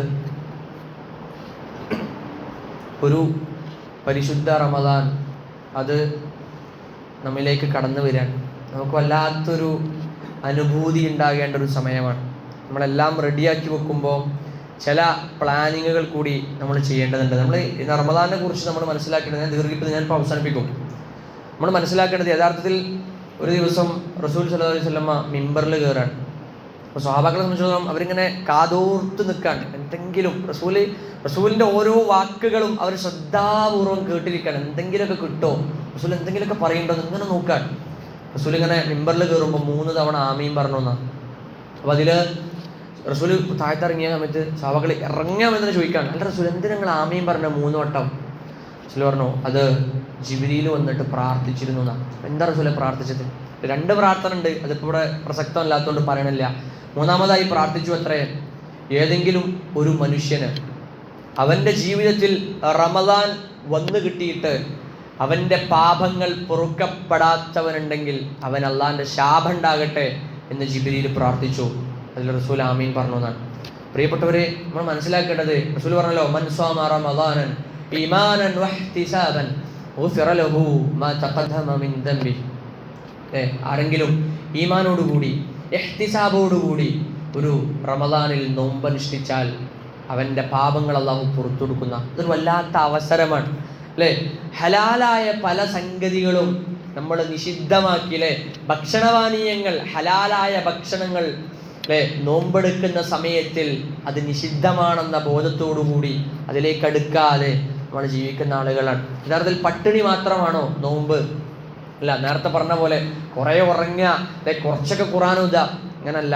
നമ്മൾ മനസ്സിലാക്കേണ്ടത് അല്ലേ, ഒരു നേരത്തെ ഭക്ഷണം കുറവുണ്ടാകുമ്പോൾ അല്ലേ, ആ രൂപത്തിൽ അത്രത്തോളം നമുക്ക് പലപ്പോഴും സഹോദരിമാരുടെയൊക്കെ നോമ്പ് മാസം കുറേ അടുക്കളയിലൊക്കെ ഇങ്ങനെ കുടുങ്ങി പോകാറാണ്. പ്രിയപ്പെട്ടവരെ അല്ലേ, വേണ്ടെന്നല്ല, എല്ലാം വേണം, പക്ഷേ അതിലപ്പുറം അതൊന്നുമല്ല പ്രധാനം. നോമ്പ് ലക്ഷ്യമാക്കുന്ന ചില സംഗതികളുണ്ട് അല്ലേ. ആ സംഗതികളെ അതിനെ പരമാവധി ഉപയോഗപ്പെടുത്താൻ നമുക്ക് പറ്റണം. അടുത്ത റമദാനിൽ നമ്മൾ ഉണ്ടാവില്ല, നമുക്കൊന്നും അറിയില്ല, ഉറപ്പൊന്നുമില്ല അല്ലേ. ഈ റമദാനിലേക്ക് നമ്മൾ ഉണ്ടെങ്കിൽ പ്രിയപ്പെട്ടവരെ, ഈ റമദാന് കൊണ്ട് നമ്മുടെ പാപങ്ങൾ കഴുകിക്കളയാൻ നമുക്ക് പറ്റണം അല്ലേ. ഒരുപാട് നിസ്കാരങ്ങൾ അല്ലേ. പിന്നെ പലപ്പോഴും റമദാൻ എന്ന് പറഞ്ഞാൽ ഫസ്റ്റ് ഒരു ആവേശപ്പുറത്താണ്. ഒരു ആവേശപ്പുറത്ത് കാട്ടരുത്, അങ്ങനെ നമ്മൾ റമദാൻ എടുക്കരുത് എന്നുള്ളതാണ്. അത് പലപ്പോഴും നമ്മൾ മനസ്സിലാക്കേണ്ട പ്രിയപ്പെട്ടവരെ, നമ്മുടെ നോമ്പ് അത് അതിൻ്റെ ഏറ്റവും വലിയ ഉദാഹരണമാണ്. നോമ്പ് തുടങ്ങിയാൽ ആദ്യ ദിവസമൊക്കെ സുബഹിക്ക് പള്ളിയൊക്കെ നിറയും, ഫസ്റ്റ് ദിവസം. ഇതേപോലെ 3-4 ദിവസമൊക്കെ കഴിഞ്ഞാൽ പിന്നെ ഇങ്ങനെ ആളുകൾ ഇങ്ങനെ കുറയാണ്. ഇതല്ല നോമ്പ്, ഇതാ പറയുക, ഇത് ആവേശമാണ്. പ്രിയപ്പെട്ടവരെ, ആ ആവേശം ചോർന്നു പോകാതെ എന്നും കൊണ്ടുപോകാൻ നമുക്ക് പറ്റണം എന്നുള്ളതാണ്. ആ രൂപത്തിൽ നോമ്പിനെ വരവേൽക്കാൻ ഒരുപാട് കാര്യങ്ങൾ പറയണമെന്നുണ്ട്, സമയപരിമിതാണ് അല്ലെ. പരിശുദ്ധ ഖുർആനിന്റെ പാരായണങ്ങൾ കൊണ്ട് അധികരിപ്പിക്കാൻ നമുക്ക് പറ്റും അല്ലെ. റസൂൽ പറഞ്ഞല്ലോ, അലിഫ് ഹർഫുൻ വലാം ഹർഫുൻ വമീമുൻ ഹർഫുൻ അല്ലെ. ഓരോ ഹർഫിനും 10 പ്രതിഫലമാണ്. നമ്മൾ ആലോചിച്ച് നോക്കണം. നമ്മളൊരു ഒറ്റ ഉദാഹരണം പറയാം, അതിൻ്റെ ഒരു കാരണം. ഇപ്പോൾ നമുക്ക് ഓതുന്ന സൂറത്തുൽ ഫാത്തിഹ ഉണ്ടല്ലോ അല്ലെ. പരിശുദ്ധ ഖുർആനിൽ സൂറത്തുൽ ഫാത്തിഹ ഓതാൻ നമ്മളെ സംബന്ധിച്ചിടത്തോളം 2 മിനിറ്റ് മതി, 2 മിനിറ്റ് വേണ്ട അല്ലെ. പ്രിയപ്പെട്ടവരെ, സൂറത്തുൽ ഫാത്തിഹയിൽ നിങ്ങൾ എണ്ണിയാൽ 139 അക്ഷരങ്ങൾ നിങ്ങൾക്ക് കാണാം. 139 അക്ഷരങ്ങൾ. ഓരോ അക്ഷരത്തിനും 10 പ്രതിഫലം വെച്ച് കൂട്ടിയാൽ 1390 പ്രതിഫലം അല്ലെ. 1 മിനിറ്റ് കൊണ്ട് നിങ്ങൾക്ക് കിട്ടും. പരിശുദ്ധ ഖുർആൻ പാരായണങ്ങൾ അധികരിപ്പിക്കാൻ നമുക്ക് പറ്റണം. ഇങ്ങനെ ധാരാളം പ്രതിഫലങ്ങൾ വാരിക്കൂട്ടാനുള്ള അവസരമാണ്. പ്രിയപ്പെട്ട റസൂൽ പറഞ്ഞല്ലോ, ഇദാ ജാ റമദാൻ, റമദാൻ വന്നാൽ ഫുതിഹത് അബ്വാബുൽ ജന്ന, സ്വർഗ്ഗത്തിന്റെ വാതിലുകൾ തുറക്കപ്പെടും. വഗുല്ലിഖത് അബ്വാബുൻ നാർ, നരകത്തിന്റെ വാതിലുകൾ കൊട്ടിയടക്കപ്പെടും. വസുഫിദത്തി ശയാതിൻ, ശൈത്താനികളെ മൊത്തം തളച്ചപ്പെട്ടിടും എന്ന് റസൂൽ സല്ലല്ലാഹു അലൈഹി വസല്ലം പറയാ. ഇവിടെ നമ്മൾ മനസ്സിലാക്കേണ്ട ഇവിടെ സ്വർഗ്ഗത്തിന്റെ വാതിലുകൾ തുറന്നു കിടക്കുമ്പോൾ അതിലൂടെ അല്ലെ, മഹാനായ പ്രവാചകൻ പറഞ്ഞല്ലോ അല്ലെ, ഇന്ന ഫിൽ ജന്നതി ബാബുൻ, ഇന്ന ഫിൽ ജന്നതി ബാബുൻ, തീർച്ചയായും സ്വർഗ്ഗത്തിനൊരു വാതിലുണ്ട്. യുഖാലു ലഹു റയ്യാൻ, അതിനെ വിളിക്കും റയ്യാൻ എന്നാണ്. പ്രിയപ്പെട്ടവരെ, അതിലൂടെ നോമ്പുകാർ മാത്രമേ പ്രവേശിക്കുള്ളൂ. മഹാനായ അബൂബക്കർ സിദ്ദീഖിനെ കുറിച്ച് റസൂൽ പറയുന്നുണ്ട്, അബൂബക്കർ സിദ്ദീഖ് പരലോകത്തെത്തിയാൽ സ്വർഗത്തിന്റെ 8 കവാടങ്ങളും തുറന്നിട്ട് ഇതിലെങ്ങനെ വരി എന്ന് പറഞ്ഞിട്ട് അതിൽ നിന്നൊക്കെ ആനയിക്കപ്പെടും, അതിൽ നിന്നൊക്കെ വിളിക്കപ്പെടും എന്നുള്ളതാണ്. പ്രിയപ്പെട്ടവരെ, നമ്മളെ ഏതിലൂടെയെങ്കിലും വിളിക്കോ, നമ്മൾ ആലോചിച്ച് നോക്കാം. അതുകൊണ്ട് ഈ ഒരു പരിശുദ്ധ റമദാനിനെ പരമാവധി ഉപയോഗപ്പെടുത്തി എത്രത്തോളം ഇതിൽ നന്മകൾ ചെയ്യാൻ പറ്റുമോ തീരുമാനിക്കുക. നമ്മൾ ഈ റമദാനിൽ ഇൻഷാ അല്ലാഹ് എൻ്റെ ജീവിതത്തിൽ കുറച്ച് മാറ്റങ്ങൾ, എല്ലാ റമദാനും പോലല്ല അല്ലെ, കുറച്ചൊക്കെ മാറ്റങ്ങൾ കൊണ്ടുവരാൻ എനിക്ക് പറ്റണം. അത് ഏതൊക്കെ രൂപത്തിൽ? പരിശുദ്ധ ഖുർആൻ പാരായണങ്ങൾ ചെയ്യാൻ ധാരാളം അവസരം എനിക്കുണ്ട് അല്ലെ. ഇപ്രാവശ്യം ഹത്തം തീർക്കും അല്ലെ. ഇനിയിപ്പോൾ എനിക്ക് ഖുർആൻ ഓതാൻ ഞാൻ കുറച്ച് മോശമാണ്, ഹത്തം തീർക്കാനൊന്നും അത്ര കഴിയണില്ല അല്ലെ. എന്നാൽ അവസാനത്തെ ഒരു 2 ജ്യൂസ് ഞാൻ ഓതാൻ ശ്രമിക്കും. അതിനും കഴിയുന്നില്ലേ? അതിൻ്റെ ആശയങ്ങളൊക്കെ ഒന്ന് വായിച്ചു നോക്കും അല്ലെ. ചെറിയ സുഹൃത്തുക്കൾ ഖുർആനിൽ ഒരുപാടുണ്ട്, അതൊക്കെ ഒന്ന് പഠിക്കാൻ ശ്രമിക്കും. ഇങ്ങനെ തുടങ്ങി നമ്മളാൽ കഴിവിൻ്റെ പരമാവധി നമ്മൾ കണ്ട് എന്തൊക്കെ കഴിയോ അതൊക്കെ റമദാനിൽ ചെയ്തു വെക്കാൻ നമ്മൾ ശ്രദ്ധിക്കേണ്ടതുണ്ട്, ശ്രമിക്കേണ്ടതുണ്ട് എന്നതാണ് പ്രിയപ്പെട്ടവരെ. അതോടൊപ്പം തന്നെ സൂചിപ്പിക്കാനുള്ളത്, റമദാൻ എന്നാൽ ഒരുപാട് കാരണങ്ങൾ റമദാനിന് പ്രത്യേകതയായിട്ട് നമുക്ക് പറയാൻ പറ്റും അല്ലേ. ക്ഷമയുടെ മാസമാണ്, ഈമാനിന്റെ മാസമാണ്, തഖ്വയുടെ മാസമാണ്, ഖുർആനിന്റെ മാസമാണ്, ഇങ്ങനെ തുടങ്ങിയിട്ട് ധാരാളം പ്രത്യേകതകളുള്ളതാണ്. പ്രിയപ്പെട്ടവരെ, പ്രാർത്ഥനകൾ അധികരിപ്പിക്കാൻ നമുക്ക് റമദാനിൽ പറ്റണം. പ്രാർത്ഥനകൾ അധികരിപ്പിക്കാൻ നമുക്ക് റമദാൻ ഏതുപോലെ ഞാൻ നേരത്തെ പറഞ്ഞ പ്രാർത്ഥന അല്ല കേട്ടോ, അത് പ്രാർത്ഥിക്കാം. പക്ഷെ അതിനേക്കാളും ഒരു പടി മുകളിൽ പ്രിയപ്പെട്ടവരെ, അള്ളാഹിനോട് ശുക്ർ ചെയ്യാനും ഇസ്തിഗ്ഫാറിനെ തേടാനും പാപമോചനം തേടാനും ഒക്കെ പറ്റിയൊരു അവസരമാണ് നമുക്ക് ഓരോരുത്തർക്കും നമ്മുടെ മുന്നിലേക്ക് കടന്നു വരുന്നത് എന്ന് ആത്മാർത്ഥമായി ഓർമ്മപ്പെടുത്തുകയാണ്. അതുകൊണ്ട് പ്രിയപ്പെട്ടവരെ, നമ്മളാൽ കഴിവിന്റെ പരമാവധി പ്രാർത്ഥിക്കുക നമ്മൾ അല്ലേ. നോമ്പുകാരന്റെ പ്രാർത്ഥന അള്ളാഹു അല്ലേ തട്ടി മാറ്റൂല. അതുകൊണ്ട് പ്രിയപ്പെട്ടവരെ, പ്രാർത്ഥനകൾ കൊണ്ട് അല്ലേ ധന്യമാക്കാൻ ഈ ഒരു പരിശുദ്ധ റമദാനിൽ നമുക്ക് സാധിക്കേണ്ടതുണ്ട് എന്നുള്ളതാണ്. ആ രൂപത്തിൽ നമ്മളാൽ കഴിയുന്ന രൂപത്തിലൊക്കെ പ്രിയപ്പെട്ടവരെ റമദാനിനെ ഉപയോഗപ്പെടുത്തുക അല്ലേ. ധാരാളം നന്മകൾ ചെയ്യാൻ നമുക്ക് അവസരമുണ്ട് അല്ലേ. ഒരു രോഗിയെ സന്ദർശിക്കുക എന്ന് പറഞ്ഞാൽ വലിയ പ്രതിഫലമുള്ള കാര്യമാണ്. അതൊരു പക്ഷേ റമദാനിൽ ചെയ്യുമ്പോൾ അതിൻ്റെതായ പ്രതിഫലം അല്ലാഹു പറഞ്ഞല്ലോ, റസൂൽ പറഞ്ഞല്ലോ, നോമ്പില് അല്ലാഹു സുബ്ഹാനഹു വ തആല 70 മുതൽ 700 ഇരട്ടി വരെ പ്രതിഫലം ആളുകൾക്ക് കൊടുക്കുന്ന നോമ്പിനൊഴികെ. അപ്പൊ നോമ്പിന്റെ പ്രതിഫലം എങ്ങനെ? അത് കണക്കില്ലാതെ കൊടുക്കുന്ന, അത് അള്ളാഹ് തീരുമാനിക്കുന്ന പറഞ്ഞ്. അതുകൊണ്ട് പ്രിയപ്പെട്ടവരെ, വല്ലാത്തൊരു അവസരമാണ് നമുക്കൊക്കെ വരാനിരിക്കുന്നത്. വെറും കുറേ ഭക്ഷണവും അതിൽ കുറേ ഇങ്ങനെ വെറുതെ സമയം കളയലും അല്ലേ, കുറച്ച് ഖുർആനോത്തും ഇങ്ങനെയുള്ള പരിപാടികളിൽ നിന്നൊക്കെ ഒന്നും മാറി അല്ലേ ഒരു എഫക്റ്റീവായ രൂപത്തിൽ റമദാനിനെ ഉപയോഗപ്പെടുത്താൻ നമുക്ക് പറ്റേണ്ടതുണ്ട് എന്നുള്ളതാണ്. അതല്ല എങ്കിൽ പ്രിയപ്പെട്ടവരെ, ഒരു റമദാന് കൊണ്ട് പാപങ്ങൾ പൊറുക്കപ്പെടാത്ത ആളുകൾക്ക് നാശം, കോപം എന്നൊക്കെ അള്ളാഹിന്റെ ശാപം ഉണ്ടാകട്ടെ എന്നൊക്കെ പ്രാർത്ഥിച്ച ആ പ്രാർത്ഥനകളിൽ ഒരുപക്ഷെ നമ്മൾ പെട്ടുപോകും എന്നുള്ളതാണ്. അതുകൊണ്ട് പ്രിയപ്പെട്ടവരെ, കഴിവിന്റെ പരമാവധി റമദാനിനെ നല്ല രൂപത്തിൽ ഉപയോഗപ്പെടുത്താൻ നമുക്ക് സാധിക്കേണ്ടതുണ്ട്. ആ രൂപത്തിൽ റമദാനിന്റെ അവസാനത്തെ 10 പ്രത്യേകതകളും ലൈലത്തുൽ ഖദറിന്റെ പ്രത്യേകതകളും ഒക്കെ നമുക്കറിയാം അല്ലേ. ധാരാളം പ്രത്യേകതകൾ അടങ്ങിയിട്ടുള്ള ഒരു വലിയ മാസത്തിലേക്കാണ് നമ്മൾ കയറാനിരിക്കുന്നത് എന്നതാണ്. അതുകൊണ്ട് പ്രിയപ്പെട്ടവരെ, നമ്മൾ എന്ത് കാര്യങ്ങളും, ഇപ്പൊ നമ്മുടെ വീട്ടിലൊരു കല്യാണം ഉണ്ടെങ്കിൽ, നമ്മുടെ വീട്ടിൽ നമ്മുടെ മകളുടെ അല്ലെങ്കിൽ മകന്റെ ഒരു കല്യാണം ഉണ്ടെങ്കിൽ അതിന്റെ തലേന്ന് നമ്മൾ ആരും അതിനു വേണ്ടി റെഡി ആവൂല അല്ലെ. അതിന്റെ കുറച്ച് ദിവസങ്ങൾ മുമ്പേ അതിനു വേണ്ടി ഇങ്ങനെ തയ്യാറായിരിക്കും എന്ന് പറഞ്ഞ പോലെ പ്രിയപ്പെട്ടവരെ, റമദാനിലേക്ക് കയറാനും ഈ രൂപത്തിൽ കുറച്ച് തയ്യാറെടുപ്പുകൾ മനസ്സിനെ ശുദ്ധിയാക്കിയിട്ടൊക്കെ റമദാനിലേക്ക് കയറണം എന്ന് ആത്മാർത്ഥമായിട്ട് സൂചിപ്പിക്കുകയാണ്. അതോടൊപ്പം ഒരൊറ്റ കാര്യം കൂടി പറഞ്ഞ് ഞാൻ അവസാനിപ്പിക്കും. പ്രിയപ്പെട്ട ഒറ്റ കാര്യം സൂചിപ്പിക്കാനുള്ളത്, നമ്മളൊക്കെ നന്മകൾ ചെയ്യുന്ന ആളുകളാണ്. ഒരുപാട് കഷ്ടപ്പെട്ട് സുബഹി ജമാഅത്തായാലും ജമാഅത്ത് നമസ്കാരങ്ങളായാലും മറ്റനേകം പട്ടിണി കിടന്ന് നോമ്പെടുക്കണോ, അങ്ങനെ ധാരാളം പ്രശ്നങ്ങളും പ്രതിസന്ധികളും ഉപയോഗിച്ച് നമ്മൾ പല നന്മകളും നമ്മളെ കൊണ്ട് കഴിയുന്ന രൂപത്തിൽ ചെയ്യുന്ന ആളുകളാണ്. പക്ഷേ ഈ നന്മകളൊക്കെ ചെയ്യുമ്പോൾ ഇത് അല്ലാഹു സ്വീകരിക്കാത്തൊരവസ്ഥ വരും. നമ്മളത് പേടിക്കണം. ആ ഒരു അവസ്ഥ എന്താ അറിയോ? അല്ലാഹു സുബ്ഹാനഹു വ തആല പറയാൻ, അള്ളാഹിന്റെ അടുത്തേക്ക് റസൂൽ പറയാണ്, അള്ളാഹിന്റെ അടുത്തേക്ക് ഒരാൾ ജീവിതത്തിൽ ചെയ്ത എല്ലാ നന്മകളും ഇങ്ങനെ ഉയർത്തപ്പെടുന്ന അള്ളാഹിന്റെ അടുത്ത് എത്തുമ്പം ചില ആളുകളുടെ നന്മ പറയും, അതിങ്ങോട്ട് വേണ്ട, അത് അവിടെ തന്നെ വെച്ചോ, അത് അവിടെ ബ്ലോക്ക് ചെയ്ത് വെക്കുന്ന. അപ്പൊ അത് ഏത് വിഭാഗം ആളുകളാണ് നമ്മൾ മനസ്സിലാക്കണം. റസൂൽ ഒരിക്കൽ പറഞ്ഞു, ഒരു സദസ്സിൽ ഇരിക്കുമ്പോൾ റസൂൽ പറഞ്ഞു, ഈ കൂട്ടത്തിൽ ആരെങ്കിലും, സഹാബാക്കളോട് പറയാം, ഈ കൂട്ടത്തിൽ ആരെങ്കിലും ജ്യേഷ്ഠനുമായോ അനുജനുമായോ അയൽവാസിയുമായോ കുടുംബക്കാരുമായോ മറ്റാരെങ്കിലുമായി ബന്ധം മുറിച്ചവരുണ്ടെങ്കിൽ റസൂൽ പറയാ, നിങ്ങൾ ഇവിടുന്ന് എണീച്ചു പോകണം കേട്ടോ. കാരണം അള്ളാഹിന്റെ പ്രാർത്ഥന ഇവിടെ ഇറങ്ങൂല എന്നാണ്. ഇവിടെ വലിയൊരു വിഷയമാണ് അല്ലേ. നമ്മുടെ ജീവിതത്തിൽ നമ്മൾ ആരോടെങ്കിലുമൊക്കെ ചെറിയ രൂപത്തിലൊക്കെ കുടുംബബന്ധം മുറിക്കുക, അതല്ലെങ്കിൽ വല്ല ബന്ധം അറ്റു പോയിട്ടുണ്ടെങ്കിൽ അത് ഏതെങ്കിലും ഒരു റസൂൽ എന്തുകൊണ്ടാണ് പറഞ്ഞല്ലേ, നിങ്ങൾ 3 ദിവസത്തിലധികം ഒരാളോട് തെറ്റി നടക്കരുത് എന്ന് റസൂൽ പറഞ്ഞ. എന്താ അതിന്റെ കാരണം അറിയോ? അതിന്റെ കാരണമാകാനുള്ള കാരണം പ്രിയപ്പെട്ടവരെ, റസൂൽ അങ്ങനെ പറയുന്നതിന് കാരണം 3 ദിവസത്തിനുള്ളിൽ ഒരു പ്രശ്നം ഉണ്ടായിട്ട് 3 ദിവസത്തിനുള്ളിൽ നന്നാവാൻ വലിയ പ്രശ്നം ഉണ്ടാവില്ല, വേഗം റെഡിയാവും. അത് 4-ാം ദിവസം കഴിഞ്ഞ്, ഒരാഴ്ച കഴിഞ്ഞ്, ഒരു മാസം കഴിഞ്ഞ്, ഒരു വർഷമൊക്കെ കഴിഞ്ഞാൽ പിന്നെ വലിയ പ്രശ്നമാണ്. അത് പിന്നെ നന്നാവുക, അങ്ങനെ ഈഗോ അങ്ങനെ ഉണ്ടാവുള്ളൂ അല്ലേ. ഇപ്പൊ ഞാനതിന് ഓൻ ഇങ്ങോട്ടൊന്ന് സലാം പറഞ്ഞാൽ എന്താ, ഇപ്പൊ ഞാൻ അങ്ങോട്ട് തന്നെ പോകണോ എന്നൊക്കെ പറഞ്ഞാൽ നമ്മുടെ മനസ്സിൽ ഇങ്ങനെ ഉണ്ടാവും. പ്രിയപ്പെട്ടവർ, നമ്മൾ നോമ്പെടുത്തിട്ടും നിസ്കരിച്ചിട്ടും എന്ത് കർമ്മങ്ങൾ ചെയ്തിട്ടും അതൊന്നും കാര്യം ഉണ്ടാവില്ല. അതുകൊണ്ട് വളരെ ഗൗരവത്തിൽ പറയാം, ആരോടെങ്കിലും ബന്ധം മുറിച്ചിട്ടുണ്ടെങ്കിൽ പ്രിയപ്പെട്ടവരെ, നന്നാക്കാൻ നമുക്ക് പറ്റണം. അല്ലെ? നോമ്പിന് മുന്നെങ്കിലും അതൊക്കെ ഒന്ന് റെഡിയാക്കിയിട്ട് നോമ്പിന് വരാം. അല്ലെങ്കിൽ പിന്നെ നോമ്പെടുത്തിട്ട് എന്ത് കാര്യമുള്ളത് അല്ലെ? അള്ളാഹ് സ്വീകരിക്കൂലെന്ന് ഉറപ്പാണ്.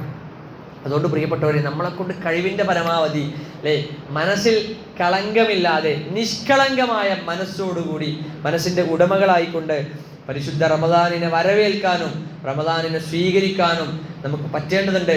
അതിനുവേണ്ടി പ്രിയപ്പെട്ടവരെ ആത്മാർത്ഥമായിട്ട് ശ്രമിക്കണം എന്നാണ് ഓർമ്മപ്പെടുത്താനുള്ളത്. അതുകൊണ്ട് ഞാൻ എൻ്റെ വാക്കുകൾ അവസാനിപ്പിക്കുകയാണ്.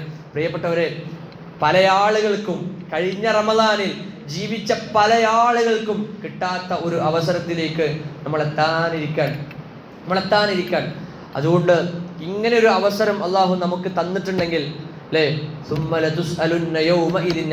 എന്തായാലും ചോദിക്കും, ഉറപ്പാണ്, ഒരു സംശയമില്ല. അള്ളാഹു നമുക്ക് തന്ന എല്ലാ അനുഗ്രഹങ്ങളെ പറ്റിയും അള്ളാഹു ചോദിക്കുന്നതാണ്.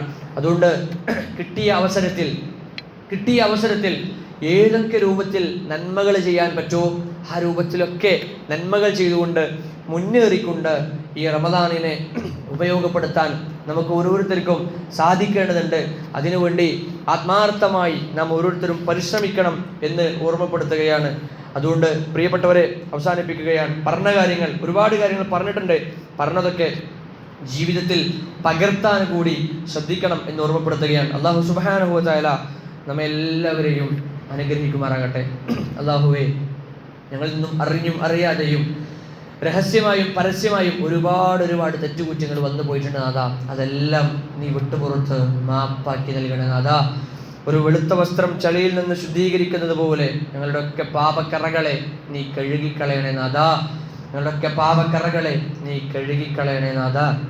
റബ്ബേ, ഏറെ പവിത്രമാണെന്ന് നീ പറഞ്ഞ, ഏറെ പരിശുദ്ധമായ ഒരു റമദാൻ മാസത്തിലേക്ക് ഞങ്ങൾ അടുത്തുകൊണ്ടിരിക്കുകയാണ്.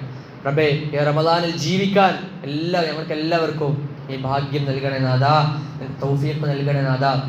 റബ്ബേ, ഈ റമദാനെ കൊണ്ട് ജീവിതം വിജയിച്ച് നാളെ നിന്റെ റയ്യാൻ എന്ന നോമ്പുകാർ പ്രവേശിക്കുന്ന റയ്യാൻ എന്ന കവാടത്തിലൂടെ നാളെ നിന്റെ ജന്നാത്തുൽ ഫിർദൗസിലേക്ക് കയറാനുള്ള ഒരു ഭാഗ്യം ഞങ്ങൾക്ക് ഓരോരുത്തർക്കും നീ നൽകണേ നാഥാ. റബ്ബേ, പല പ്രയാസങ്ങളും പ്രശ്നങ്ങളും ദുരിതങ്ങളും മൂലം, കടമാകട്ടെ രോഗമാകട്ടെ, മറ്റനേകം ബുദ്ധിമുട്ടുകൾ കാരണം പ്രയാസപ്പെടുന്ന ആളുകൾ ഞങ്ങളുടെ കൂട്ടത്തിലുണ്ട്. എല്ലാ പ്രയാസങ്ങളെയും നീ നീക്കം ചെയ്തു കൊടുക്കണേ നാഥാ. നീ നീക്കം ചെയ്തു കൊടുക്കണേ നാഥാ. റബ്ബേ, രോഗം മൂലം പ്രയാസപ്പെടുന്ന കുറേ ആളുകൾ ഇപ്പം റമദാനൊക്കെ വരുമ്പോൾ തന്നെ റബ്ബേ, ഈ റമദാനിൽ പലതും ചെയ്യണമെന്ന് ആഗ്രഹിച്ചിട്ടും പ്രയാസങ്ങൾ മൂലം, ആരോഗ്യം സമ്മതിക്കാത്തതിൻ്റെ പേരിൽ പല രൂപത്തിലേക്കുമുള്ള പ്രവർത്തനങ്ങളിലേക്ക് ഇറങ്ങാൻ പറ്റാത്തവർ ഞങ്ങളുടെയൊക്കെ കൂട്ടത്തിലുണ്ട്. റബ്ബേ, രോഗം നൽകുന്നത് നീയാണ്, അത് ശിഫ നൽകാൻ കഴിവുള്ളവനും നീ തന്നെയാണ്. പൂർണ്ണമായ ആരോഗ്യം നീ അവർക്കൊക്കെ തിരിച്ചു കൊടുക്കണേ നാഥാ. നീ നിന്റെ ദീനിനു വേണ്ടി അമലു സ്വാലിഹാത്തുകൾ ചെയ്തുകൊണ്ട് ജീവിച്ചു മരിക്കാനുള്ള ഭാഗ്യം അവർക്കും ഞങ്ങൾക്കും നീ നൽകണേ നാഥാ.